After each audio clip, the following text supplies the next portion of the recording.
Hello friends, welcome to Bharatiya government jobs Adda YouTube channel. నేను మీ శరత్చంద్ర.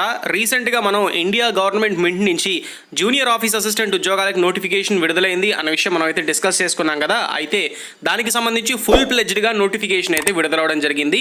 కంప్లీట్గా పూర్తి వివరాలన్నీ కూడా అఫీషియల్గా వాళ్ళైతే ఈ పీడిఎఫ్ని రిలీజ్ చేశారు నోటిఫికేషన్లో. సో మరి ఎక్కడ ఆలస్యం చేయకుండా నోటిఫికేషన్ వివరాల్లోకి అయితే వెళ్ళిపోదాం. ఈ జూనియర్ ఆఫీస్ అసిస్టెంట్ ఉద్యోగాలకి ఎడ్యుకేషనల్ క్వాలిఫికేషన్ వచ్చేసరికి గ్రాడ్యుయేషన్ విత్ 55% ఆఫ్ మార్క్స్ వస్తే చాలు. కేవలం 55% ఆఫ్ మార్క్స్ మీరు బీఈ, బీటెక్, డిగ్రీ ఏదైనా చేయండి, కానీ 55% ఆఫ్ మార్క్స్ అనేది మీకు వచ్చి ఉండాలని చెప్పి మెన్షన్ చేశారు. దీంతో పాటుగా కంప్యూటర్ నాలెడ్జ్ అనేది తప్పనిసరిగా ఉండాలి. అలాగే టైపింగ్ నాలెడ్జ్ ఇంగ్లీష్లో కానీ లేదా హిందీలో కానీ, ఇంగ్లీష్ అయితే 40 words per minute, హిందీ అయితే 30 words per minute మీకైతే నాలెడ్జ్ ఉండాలి అని చెప్పి అయితే వాళ్ళు మెన్షన్ చేశారు. ఇక సూపర్వైజర్ విషయానికి వచ్చినట్లయితే సూపర్వైజర్ పోస్ట్కి మాస్టర్స్ డిగ్రీ అప్లై చేసిన వాళ్ళైతే అప్లై చేసుకోవచ్చు. అలాగే masters degree from recognised university in Hindi or English with English or Hindi as a subject in graduation level అయితే అడిగారు. అండ్ ఈ సూపర్వైజర్ పోస్ట్కి 1 year ఎక్స్పీరియన్స్ అయితే అడిగారు. ఉంటే అప్లై చేయండి, లేకపోతే లేదు. కానీ జూనియర్ ఆఫీస్ అసిస్టెంట్ ఉద్యోగాలకు మాత్రం అందరూ అప్లై చేసుకోవడానికి ప్రయత్నం చేయండి. ఎటువంటి ఎక్స్పీరియన్స్ కూడా వీళ్ళైతే అడగలేదు. ఇక ఏజ్ లిమిట్ విషయానికి వచ్చేసినట్లయితే ఏ ఏజ్ వాళ్ళు అప్లై చేసుకోవచ్చు, అప్పర్ ఏజ్ రిలాక్సేషన్స్ ఏ విధంగా ఉన్నాయి. ఏజ్ లిమిట్లో పోస్ట్ నెంబర్ 1 జూనియర్ ఆఫీస్ అసిస్టెంట్కి 18 నుంచి 28 సంవత్సరాల వయసు గల అభ్యర్థులు అయితే అప్లై చేసుకోవచ్చు. ఓబీసీ, ఎస్సీ, ఎస్టీ వాళ్ళందరికీ కూడా అప్పర్ ఏజ్ రిలాక్సేషన్స్ అయితే ఉన్నాయి. ముందుగా ఈ 18 నుంచి 28 సంవత్సరాల వయసు గల అభ్యర్థులకు అన్రిజర్వ్డ్ కేటగిరీ వాళ్ళకైతే 1/8/1992 డేట్ని ప్రామాణికంగా ఇచ్చారు. ఓబీసీ నాన్ క్రీమీ లేయర్ వాళ్ళకైతే 1/8/1989, అలాగే ఎస్సీ, ఎస్టీ వాళ్ళకైతే 1/8/1987.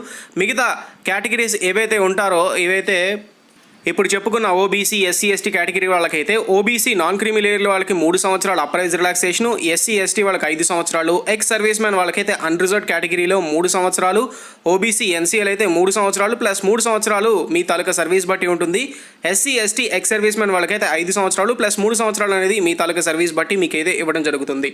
ఈ పోస్టులకి పీడబ్ల్యూడీ క్యాండిడేట్స్ కూడా తప్పకుండా అప్లై చేసుకోవచ్చు. పీడబ్ల్యూడీ అన్రిజర్వ్డ్ కేటగిరీ వాళ్ళు, ఈడబ్ల్యూఎస్ అయితే 10 సంవత్సరాలు, PWD OBC non creamy layer వాళ్ళకైతే 13 సంవత్సరాలు, పీడబ్ల్యూడీ ఎస్సీ, ఎస్టీ వాళ్ళకైతే 15 సంవత్సరాల వరకు అప్పర్ ఏజ్ రిలాక్సేషన్స్ అనేవి ఇవ్వడం జరిగింది.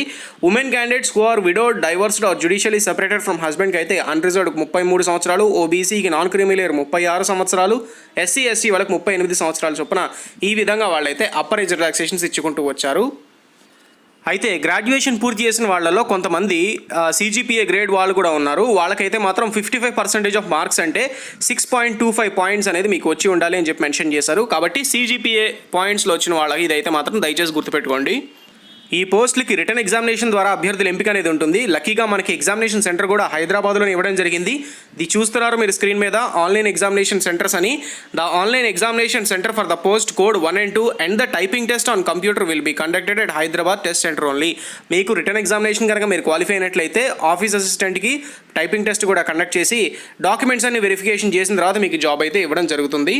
అప్లికేషన్ ఆన్లైన్ విధానంలో అప్లై చేసుకోవాల్సి ఉంటుంది. సో మీరు అప్లై చేసుకోవాలి అనుకున్నట్లయితే SC, ST, PWD, ex servicemen క్యాండిడేట్కి 200 రూపాయల ఫీజు అనేది ఉంది. జనరల్, ఓబీసీ, ఈడబ్ల్యూఎస్ కేటగిరీ వాళ్ళకైతే application fee including intimation charges కలుపుకొని 600 రూపాయల ఫీజు అనేది మీకు ఇవ్వడం జరిగింది.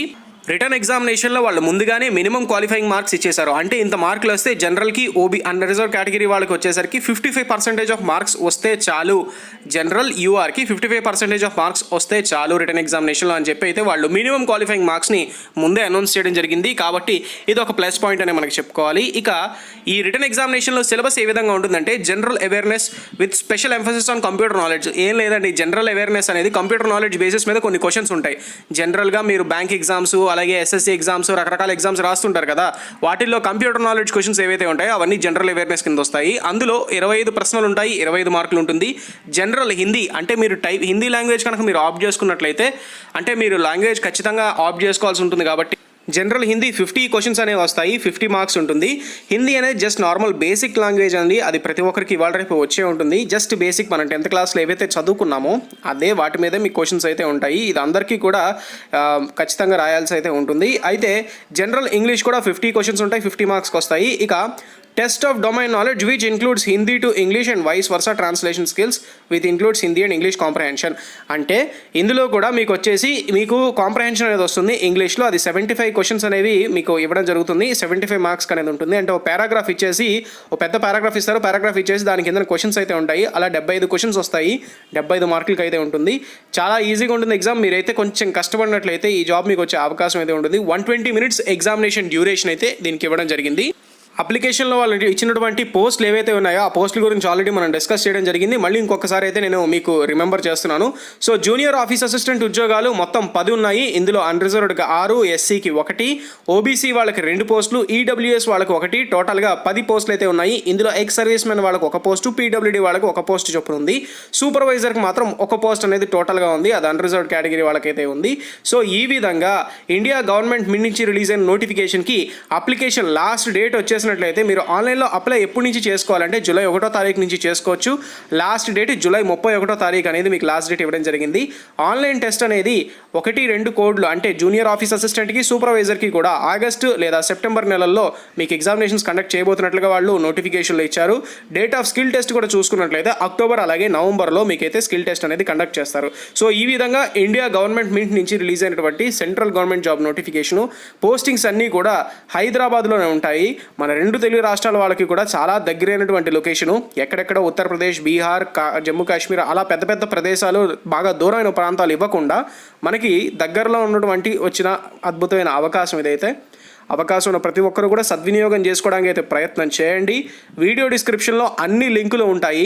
దయచేసి దాన్ని మీద క్లిక్ చేసుకుని అయితే మీరు నోటిఫికేషన్కి అయితే అప్లై చేసుకోవచ్చు. సో మరిన్ని లేటెస్ట్ గవర్నమెంట్ జాబ్ అప్డేట్స్ కోసం తప్పకుండా నా ఛానల్ అయితే సబ్స్క్రైబ్ చేసుకోండి.